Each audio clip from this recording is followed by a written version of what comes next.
Bonjour et tout d'abord bienvenue dans ce début de parcours. Seigneur, à qui irions-nous? Tu as les paroles de la vie éternelle. À la découverte de la foi chrétienne, ou plus exactement à la découverte du Christ Jésus, parce que la foi chrétienne n'est pas d'abord une doctrine, encore moins d'abord une morale, c'est avant tout une rencontre. Alors, par après, c'est vrai que d'une part, cette rencontre va poser des questions, comme toute rencontre véritable, au demeurant, quand vous avez un ami, il impacte nécessairement votre existence, sans quoi, ce n'est pas un véritable ami.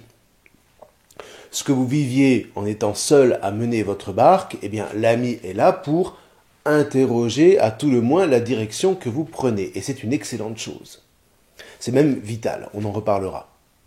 Et puis alors, d'autre part, cette rencontre induit, c'est vrai, des choix et des comportements qui soient en accord avec elle. Et quand on est chrétien, on n'inverse pas les affaires, sans quoi on tombe dans l'idéologie, ce dont Jésus a toujours voulu nous garder.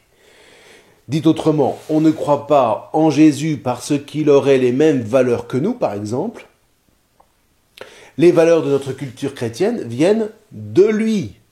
Quand bien même avec les Lumières, les Occidentaux ont cru pouvoir garder les valeurs en rejetant le Christ. Mais ça, c'est une autre histoire.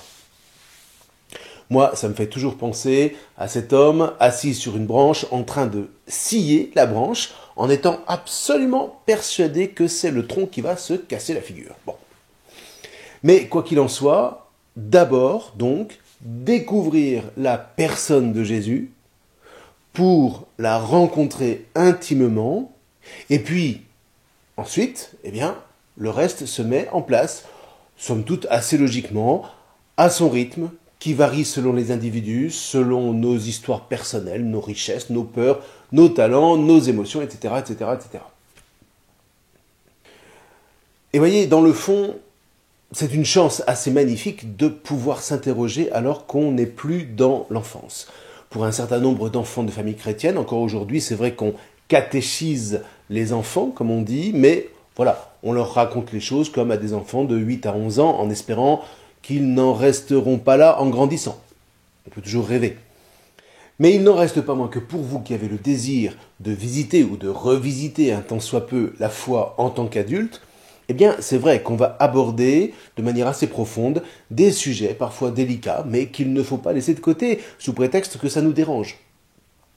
Donc, la catéchèse que nous allons vivre ensemble va parler de Jésus, évidemment, mais aussi de l'amour, de la vie et de la mort, de la joie et des épreuves, de l'espérance aussi. A-t-on encore le droit d'espérer aujourd'hui? Ça, c'est une grande question parce que vous avez des tas de gens qui, à force d'être déçus dans leurs espoirs, préfèrent vivre dans l'inespoir, comme ils disent. Au moins, si je n'attends rien, je ne souffrirai pas. Pas si sûr. En tout cas, ça reste à démontrer. Nous, en tout cas, on va faire un autre pari. Oui, ça vaut le coup d'espérer, d'aimer et de mettre sa confiance dans un autre que soi-même. Et vous allez voir, ça ne manquera pas de sel. Du reste, pour le dire en passant, catéchiser, c'est la francisation d'un mot grec très ancien, katekizein, qui veut dire instruire oralement. Et c'est un peu ce qu'on va faire ensemble, comme quoi, vous voyez, le système des vidéos est un bon moyen de renouer avec ce qui constitue le cœur de toute transmission, de toute mémoire, à savoir la parole. La parole de quelqu'un en qui on a foi, c'est-à-dire, dans une première approximation, en qui on a confiance. Et dans le fond, vous voyez, parler de la foi en Jésus, c'est dans un premier temps, tout simplement, avoir confiance en lui. Avoir confiance en sa parole. Une parole qui n'a décidément rien à voir avec ce que le politique donne à entendre aujourd'hui, c'est-à-dire qui n'a rien à voir avec des discours séducteurs qui visent à confisquer le pouvoir à ceux qu'on a charmés au préalable pour qu'ils votent pour nous. Ici, il s'agit d'une parole dont l'authenticité s'est vérifiée dans la chair. Alors là, c'est un mot que vous m'entendrez prononcer très souvent, parce qu'il est au cœur de l'expérience et du témoignage chrétien. La chair, c'est ce qui, en nous, ne peut jamais mentir. On parle aujourd'hui beaucoup en psychologie du non-verbal. La chair, c'est en partie ça. Par exemple, si vous dites « Tu sais bien que je t'aime » avec un ton doux et des gestes adéquats, et puis si vous dites « Oh, mais tu sais bien que je t'aime » avec un ton méprisant et des gestes qui disent que l'autre vous dérange, eh bien, vous ne dites pas la même chose alors que les paroles sont strictement les mêmes. Quelle est la différence? La chair.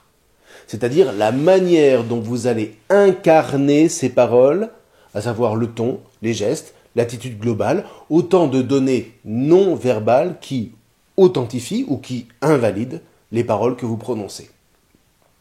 Or, le plus surprenant dans le message chrétien, c'est que cette vérification par la chair, même celui qu'on appelle Dieu de manière générale, s'y est soumis. Alors Dieu, on reviendra sur le sens de ce mot, n'est pas seulement une sorte de force ou d'énergie anonyme qui soutiendrait l'univers, on ne sait pas trop comment. Dans l'expérience chrétienne, et par ailleurs juive, puisque nous sommes greffés sur l'expérience richissime du peuple juif, Dieu, c'est un être qui parle. Et qui plus est, sa parole est efficace, au sens où elle ne reste pas sans effet, pour reprendre les paroles du prophète Isaïe. Une parole efficace, c'est une chose dont vous et moi pouvons facilement faire l'expérience.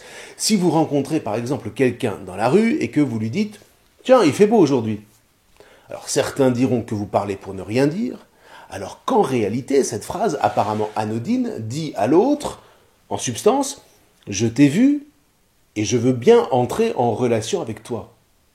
Donc vous voyez, cette parole est efficace, elle a un effet.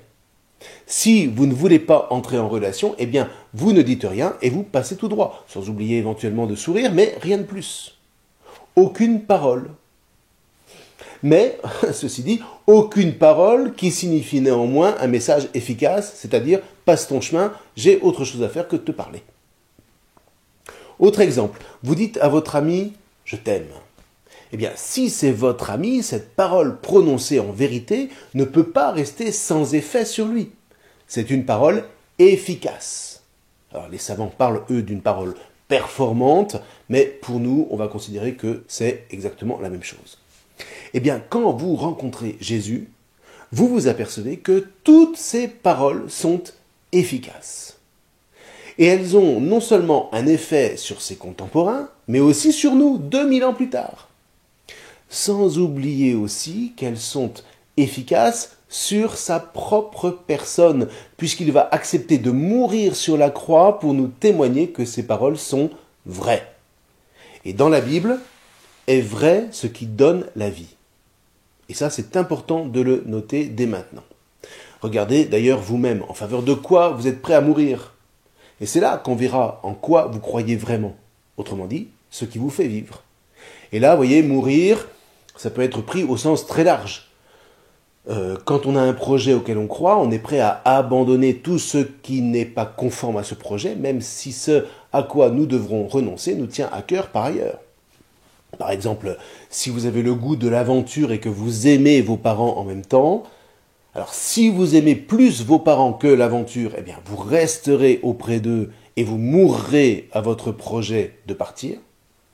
A l'inverse, si vous êtes appelé irrésistiblement à l'aventure, eh bien vous mourrez à votre devoir filial et votre départ sera un vrai déchirement, mais en même temps, vous saurez là, à travers le renoncement que vous aurez décidé, ce pourquoi vous êtes prêt à donner du sens à votre existence.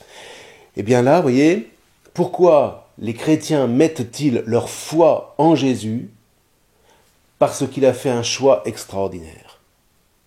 Plutôt que de préserver une petite vie pépère dans les bras de Marie-Madeleine, par exemple, il a préféré mourir en se laissant humilier sur une croix. Tout ça pour témoigner qu'il vivait complètement ce qu'il enseignait.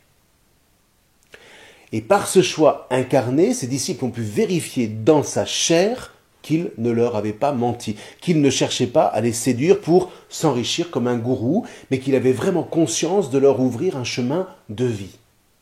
Le chemin de vie attendu par son peuple, le peuple juif, depuis 1500 ans auparavant, depuis Abraham. Alors on en reparlera.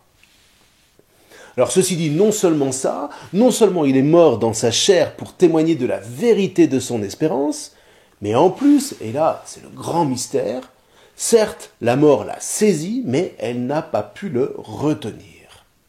Et voilà que le matin du 3e jour après sa mort en croix, un dimanche, les femmes qui vont embaumer son corps trouvent son tombeau vide. Non seulement ça, mais alors qu'elles ne s'y attendent pas, voilà que celui qu'elles ont vu mourir sur la croix se tient là devant elles.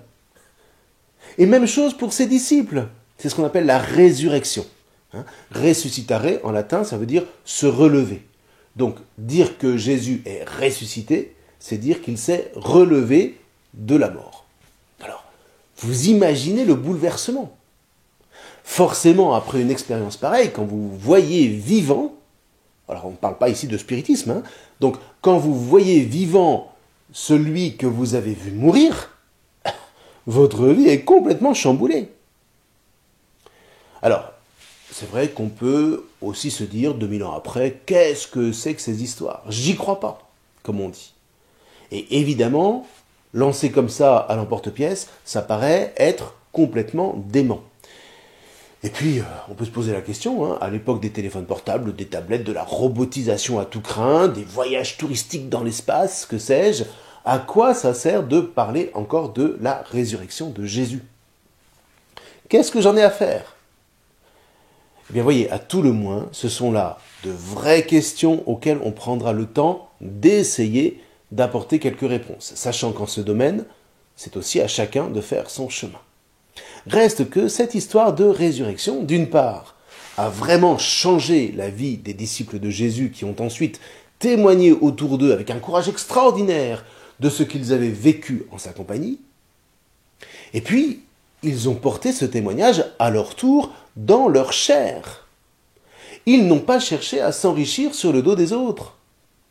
Ils sont même morts dans des situations assez abominables, alors qu'ils auraient pu y échapper en reniant tout simplement leurs convictions.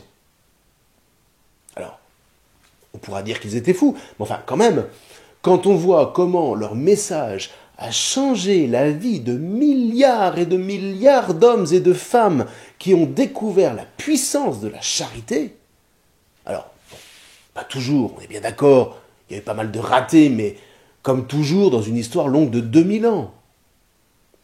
Seulement, est-ce que les malversations des uns, qui font toujours du bruit, doivent invalider toutes les œuvres des autres? Et là, je pense aux hôpitaux, aux écoles, à l'attention aux plus pauvres, etc., qui sont autant d'œuvres des chrétiens dès le premier millénaire, alors que l'Antiquité n'était pas réputée pour l'exercice de la charité. C'est quand même le moins qu'on puisse dire. Et puis, en définitive, qu'est-ce qui reste? Qu'est-ce qui demeure? Tous ceux qui sont partis guerroyer pour étendre leur pouvoir, tous ont disparu et personne ne parle d'eux aujourd'hui à part quelques historiens spécialisés. Et leurs prétentions se sont toutes effondrées. En revanche, l'Église, les hôpitaux, tout laïcs qu'ils soient devenus aujourd'hui, les écoles qui visaient à élever l'âme des enfants sans distinction de genre, à leur donner les moyens de se dépasser. Le scoutisme bien plus tard, le don de soi total comme celui des missionnaires de par le monde, etc., etc. Mais tout ça, ça reste. Et si on veut bien écouter ce qui s'est construit de plus magnifique, ça nous parle de quoi? Ça nous parle d'amour. Ça nous parle de la formidable puissance de la charité. Un mot qui évoque inexorablement cette fameuse chair, même si, bon, à strictement parler, la racine latine n'est pas la même, mais on va faire ici comme avec l'hébreu, et j'aime beaucoup l'hébreu. S'il y a une concordance, même minime, ça peut ouvrir un sens. Et donc, quelque part, on peut dire que la charité, c'est, dans le terme même, l'amour fait chair. Donc, l'amour qui ne ment pas. L'amour qui fait que l'autre met vraiment cher, c'est H-E-R cette fois, au sens de précieux. Et hop, on retombe sur la vraie racine du mot charité. L'être qui m'est cher, C-H-E-R, c'est celui pour qui je suis prêt à mourir dans ma chair, C-H-A-I-R, si besoin est. Alors, pas forcément besoin de mourir au sens de trépasser, mais encore une fois, mourir au sens d'abandonner volontairement mon égoïsme, mes jalousies, mes convoitises, pour permettre à l'autre de grandir, de s'élever. même dans les moments où il est le moins aimable, même repoussant. Voilà la charité dont Jésus nous a témoigné qu'elle constituait le cœur du Dieu créateur qu'il appelait « mon Père et votre Père ». Une charité qui constituait le propre cœur de Jésus au point de laisser à ses disciples ce commandement essentiel: vivez la charité les uns envers les autres comme j'ai vécu la charité envers vous. Ce qu'on traduit quand même plus légèrement par, en français, aimez-vous les uns les autres comme je vous ai aimé. Alors, encore une fois, on pourrait se dire, en bon français que nous sommes, bon, l'amour, pas besoin de commandement. Oui. Sauf que c'est pas si sûr. En tout cas, si on veut prendre les moyens d'être fidèle comme le Christ a été fidèle pour le meilleur et pour le pire. Vous voyez, aujourd'hui, on veut bien aimer pour le meilleur, mais quand vient le pire, on préfère flanquer l'autre dehors.